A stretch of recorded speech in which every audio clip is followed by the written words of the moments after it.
Good morning, everyone. We are the Group 1, and today we will discuss the questions and deliver our insights on the selection, Jonathan Livingston Seagull by Richard Buck. For the first question, in the introduction, what is your observation about the character of Jonathan Gull? For me, my observation for his character is he is an interesting character because he is unique. His ways of thinking is unique. He thinks he's and his fellow flocks doing the same thing over and over again every single day is a waste of time because he has a huge dream for himself, and I think that what makes his character interesting. So the principle is unique thinking and having a huge dream of himself and not conforming to what is common to the flock. Are there any more additions to this, or do you have your different point of view? Addition na. Jonathan Livingston is a dedicated seagull who did not stop even when he faced with difficulties, and he is committed to gain more knowledge even though he was expert in the field of flying. So it's rather than it's another addition to that point of view. Aside from the unique thinking, having a huge dream for himself, and conforming to the vision, he is also can you repeat? Dedicated seagull. Dedicated A dedicated seagull, and he committed to gain more knowledge even when he is already an expert in the field of flying. So all point of views are very well connected to each other. They're not very much different. Are there any more point of views to be added? Anyone?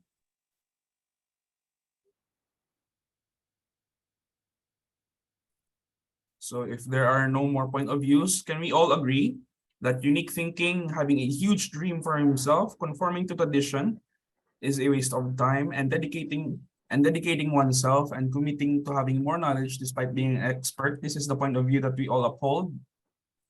Agreed? Agreed. Okay. Now for the second question. What does this opening scene of the story resemble in life? I want to say that the story resembles the first time you read the story. If you're just at the introduction, it resembles like literally it resembles the beachside, like fishermen all about.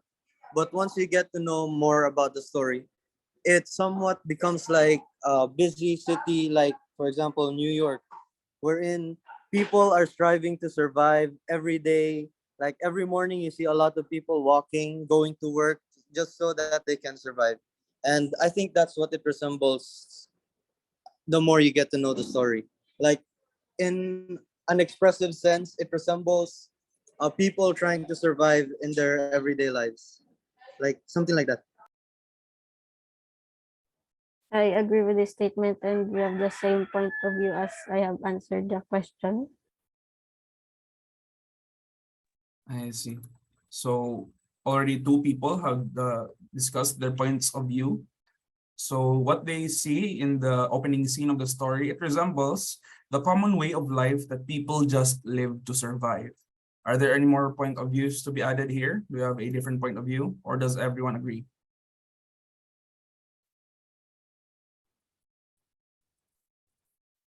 Does everyone agree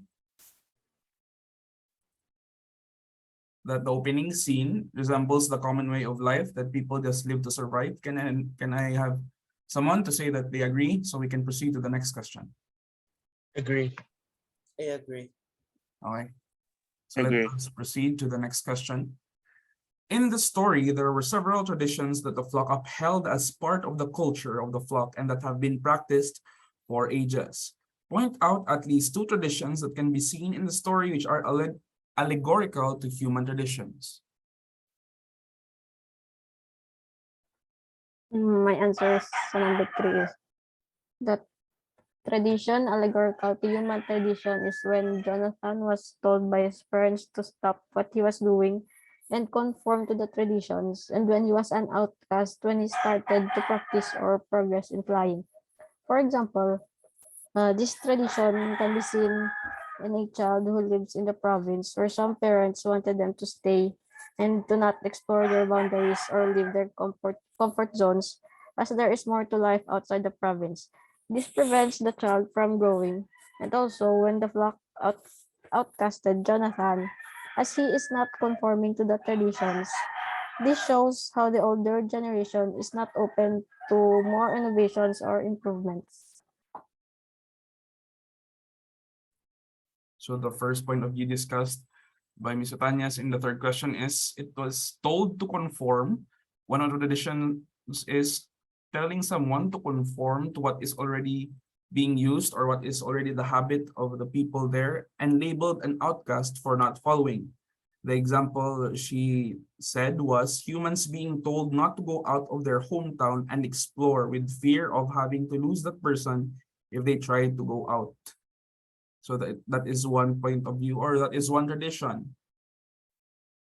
Any more people to add to this?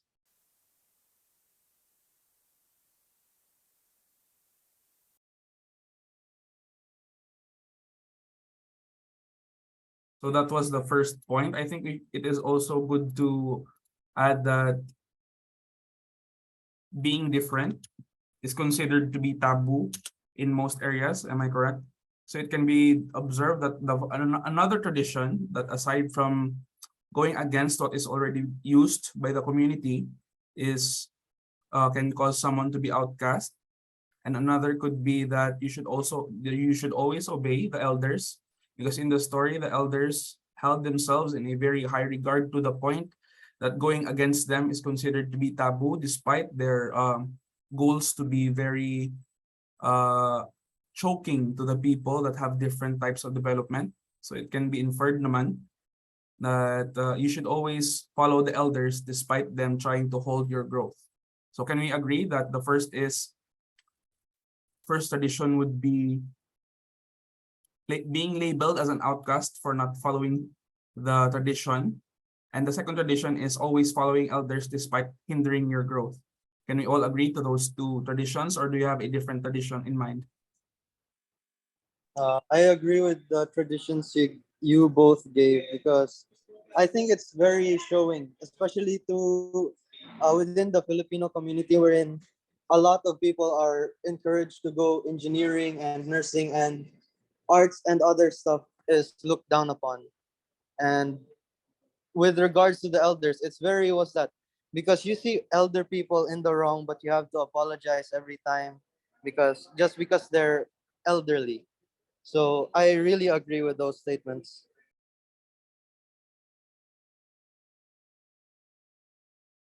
Thank you, sir.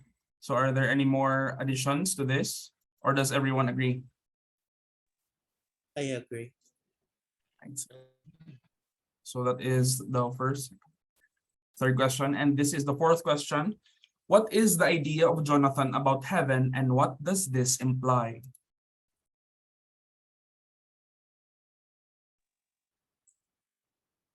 My answer for this question is the idea of Jonathan about heaven having having freedom or free will, and also doing something what he wants to do or achieving something that seems impossible to others, because he came from a tradition that change is something you cannot do uh because of your of the way of your life, the way of your living. So I think difference is a taboo in their tradition. So I think that that's the idea of Jonathan about heaven, is having freedom to do something what he wants to do in his life. I see. So it is discussed by Sir Gomez that freedom or free will to achieve something is the concept of heaven for Jonathan. Change is something you cannot attain if you are being held down by culture. Are there any more point of views that are different from Sir Gomez's? In addition, I have a different point of view of what Jonathan means by heaven.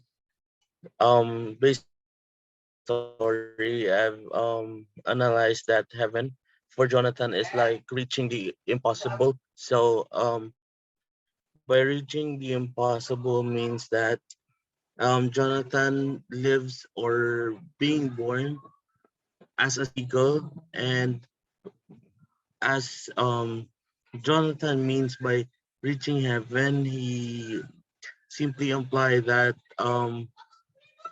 flying more than a normal seagull would be is like reaching heaven. So it means reaching the impossible. So despite being only a seagull, he exceeds the fastest or the how a seagull can fly at the most peak. So for me, that is what Jonathan mean by heaven.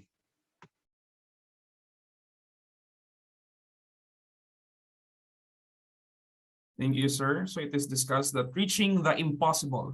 Being born a seagull does not mean he should stick to a survival culture of a seagull. He should also achieve greatness in other things. In his case, the greatness in flying. So does anyone have a different point of view? I like to say it's not really different, but it's the same because from my point of view, everyone in what John calls heaven is trying to excel in something they want to excel at, rather than trying to excel at something others want them to excel at. So they follow more on what they want to do rather than what they need to do, which is, I think, something we should all do as people and as students as well. I see. So you're trying to connect the 2 points, being freedom and reaching the impossible. So what Mr. Ye did is he was able to find a common ground between freedom and reaching the impossible, because in one of us discussed that freedom and free will to achieve something is the heaven of Jonathan, and while the other one discusses reaching the impossible. But in the sense, you cannot reach the impossible if you don't have free will to do so. Am I correct? So both Yes. points can be discussed that they could be similar and having a common ground. Correct? Agreed. Yes, po. I see. So does anyone disagree to this? Or the point that we are going to drive out is being able to reach the impossible also means having the free will to do so, because you cannot reach the impossible if you don't have the free will to have it, or the freedom to reach that impossible goal. Are we correct? Yes, Nongkai, I think if you do not want to do something, you will really not excel at it.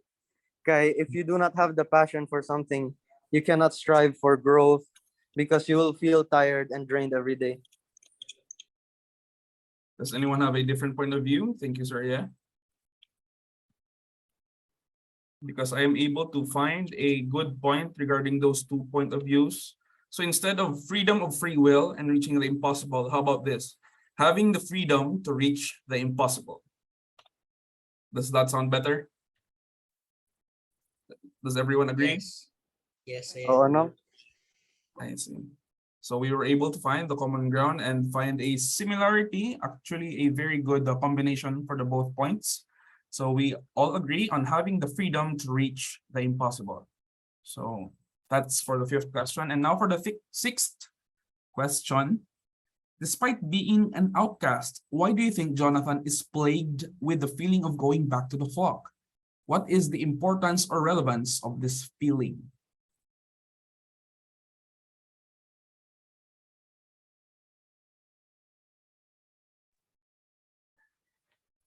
So despite going to a different place and learning the new methods of flying, being able to reach the epitome of flying, Why do you think that Jonathan still has the urge to go back to the flock?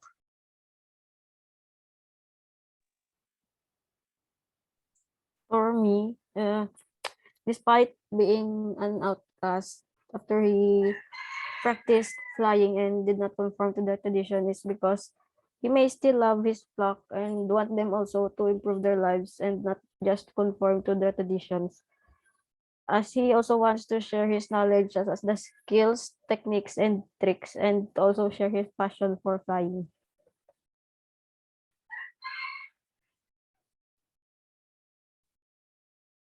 So Ms. Otane's point of view is, despite reaching the epitome of flying, he also wants others having the same predicament as him to also have the freedom to learn how to fly and to become better at it. Are there any more points of views that you others want to discuss?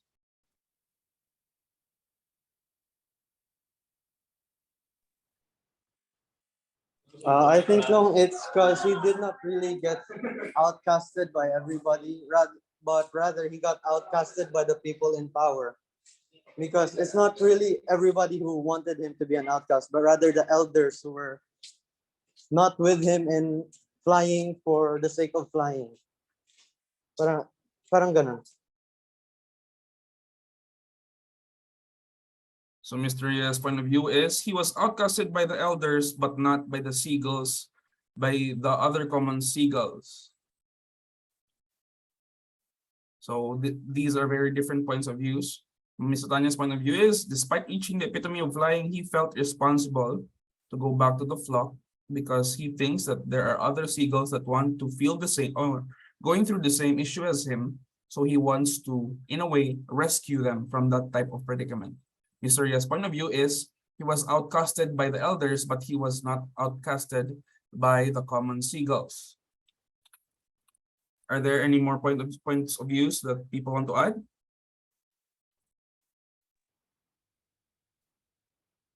None? I see.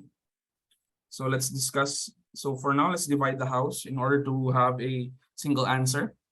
For the first point, despite reaching the epitome of flying, Jonathan wants others having the same predicament to also be saved from that issue through his teachings. So to those that agree, please raise your hands so I can tally.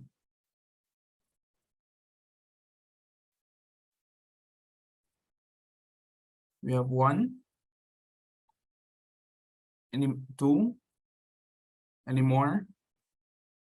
5, 4, 3, 2, 1. So, Wait lang, no? I think rather than telling, I can say it in a way wherein it will combine the two ideas rather than what's that, separate both. Because from my understanding, as I said, not everybody tried to kick him out. But since he got to a higher plane, he still felt responsible for the ones that he left behind. Like, for example, his mother and his other family, his friends. So he felt responsible. That's why he also encouraged the other outcasted birds, like his first student, Fletcher. He encouraged him to go back as well so that they can also enlighten what they learned from the higher plane to the other birds, not only the elders, not only for themselves, because they did it for the sake of doing it. So, by what's that? It's like sharing what you love, like music. There are people who want to share music not because they have to, they feel the responsibility to, but rather it's because that's what they want to do. It's their passion. So I think that combines both because he is passionate enough to teach what he loves to the other birds without holding grudges for outcasting him. Something like that. I see that's a very critical way of putting it. So it, aside from being outcasted by the elders and after being outcasted by the elders, he was able to reach the epitome of flying. He also looked back in another way. You can also see it that way. That despite being rejected by the elders, he also felt responsible to getting back to those that actually need him. So yeah, actually that is a very good common ground. So does anyone agree to the statement of Sir Ye?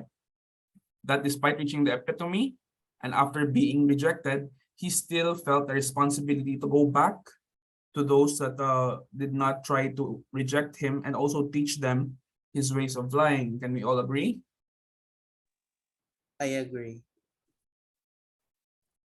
Ms. Otanias, you were the originator Yes, of the first yes. idea. Do you agree? Yes, I agree. I agree to Mr. Yes statement. I see. So now we have the final answer for the fifth statement. It is despite reaching the epitome and after being outcasted, after being outcasted by the elders and reaching the epitome afterwards through learning with Chiang, he felt responsible to return to the flock and teach other seagulls to fly that experienced the same predicament as him. So we can agree on that. Let's proceed. Yes, I agree. I see. So let's just proceed to the last question. To fly as fast as though to anywhere that is, you must begin by knowing you have already arrived. What does Chiang mean by this?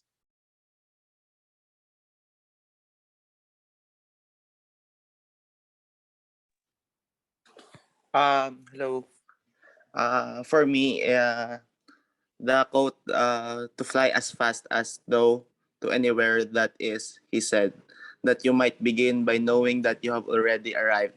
The trick, according to Jiang, was for Jonathan to stop seeing himself as trapped inside a limited body that had a 4-2-inch wingspan and perform that could be plotted on a chart.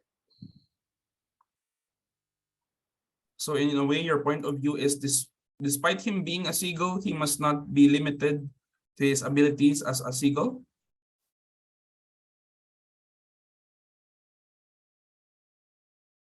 Or am I having a different view? Limited body that had a 4-2-inch wingspan.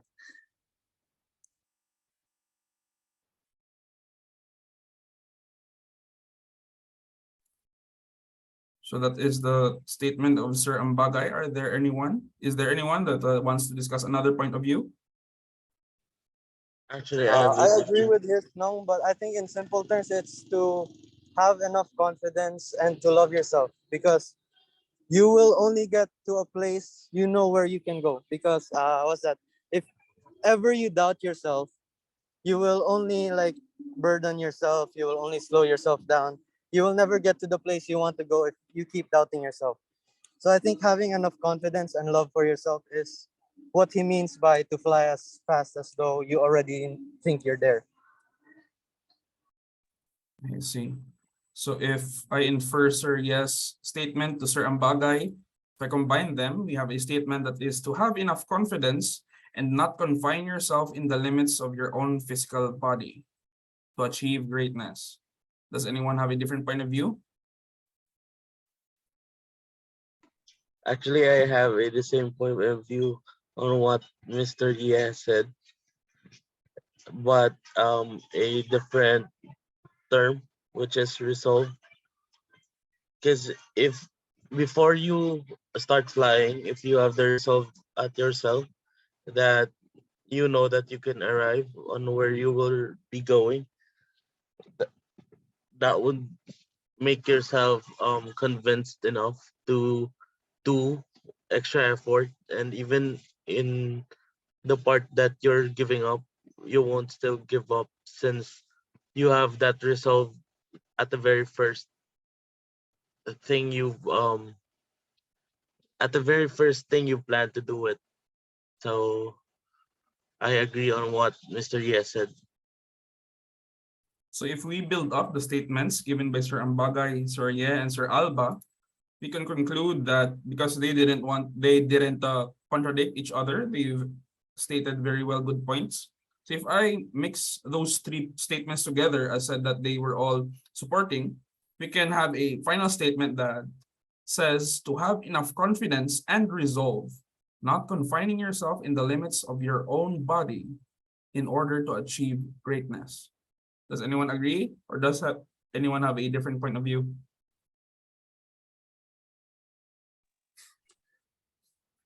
I can agree to that. Okay, we have one agreement. Second, no. I Yes, can also agree. agree to that. No, I think that's very well said. I see. So we have our answer for the for the seventh question. And here's the pop question. Based on the story, what can you infer about the author? What can you say about Sir Richard Buck? I think from what I can say from the story, he really put his passion, which is flying, into a great lesson, which is to strive ourselves to push for innovation rather than staying within norms. So first point is passion in writing, that he was able to portray all the feelings and to make people feel certain ways despite making a seagull an example. So am I correct? Having the passion in writing, sir, yeah? Not really in writing, no, but rather he put It's his passion, flying. which is flying. And he made it so that his passion can help us strive for innovation and everything throughout his story. So passion in flying, correct? Yes, it's flying. Based on the story, you can infer the author that he has a passion in flying, striving to rise upward for innovation and development. Does anyone agree to this? Does everyone agree, or do they have different points of views?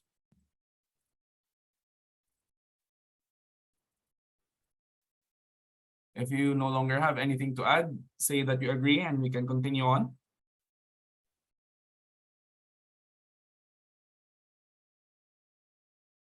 No one agrees? I agree. I see. So that ends all our statements. So in our first question, in the introduction, what is your observation about the character of Jonathan Gall? He has a unique thinking, having a huge dream for himself. Conforming to tradition is a waste of time and is a dedicated seagull committed to having more knowledge on his craft. Second question, what does this opening scene of the story resemble in life? It resembles the common way of life that people just live to survive. Third, in the story there were several traditions that the flock upheld as part of the culture of the flock and that have been practiced for ages. Point out two traditions. The traditions that we pointed out is told to conform to traditions and labeled out as an outcast for not following, and told to obey elders despite them being a hindrance to the growth. Next question, what is the idea of Jonathan about heaven and what does this imply? We all agreed to the 2 points. We created one single point to have the freedom to reach the impossible. Next is, despite being an outcast, why do you think that Jonathan is plagued with the feeling of going back to the flock? So we were able to mix the 2 point of views and have the outcome that is, despite being outcasted, he was still able to reach the pinnacle of flying and wants others that he has left behind in the flock to be able to express themselves in their own ways of developing, such as flying. Next question.